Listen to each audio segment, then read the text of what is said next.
আজকের এই আনন্দের দিনে আমরা আমাদের সেই শহীদ এবং আহত ভাইদের ভুলে যাব না, যাদের আত্মত্যাগের বিনিময়ে এবারের ঈদ আমাদের কাছে সত্যিকার অর্থেই ঈদ ঈদ মনে হচ্ছে।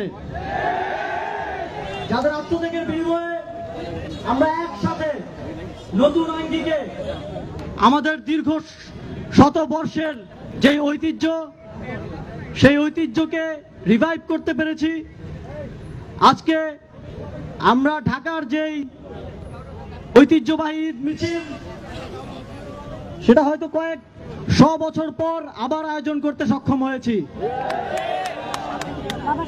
আগামী দিনে প্রতি বছর আমরা এভাবেই একসাথে নগরবাসী এক হয়ে ঈদ উদযাপন করব।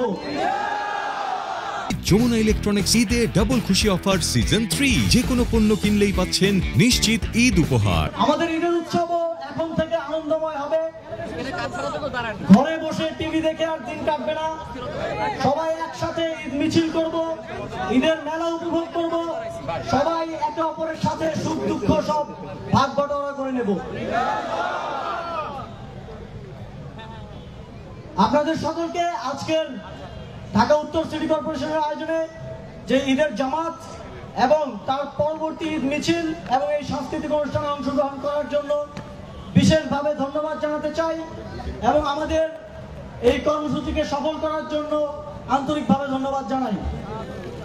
আমাদের 2 দিন ব্যাপী ঈদ মেলা চীন মৈত্রী সম্মেলন কেন্দ্রের প্রাঙ্গণে অনুষ্ঠিত হচ্ছে। আপনারা সেখানে যাবেন, আপনারা পরিবার পরিজন নিয়ে সেখানে যাবেন এবং এই মেলা উপভোগ করবেন। এবার সময় স্বল্পতার কারণে আমাদের অনেক সীমাবদ্ধতা আছে, কিন্তু ভবিষ্যতে আমরা আরো অনেক বড় পরিসরে এই ঈদের উৎসব আয়োজন করব। সকলের দীর্ঘায়ু এবং সুস্বাস্থ্য কামনা করে আজকের ঈদের আবারও ঈদ মোবারক জানিয়ে আমার বক্তব্য শেষ করছি। ধন্যবাদ সকলকে।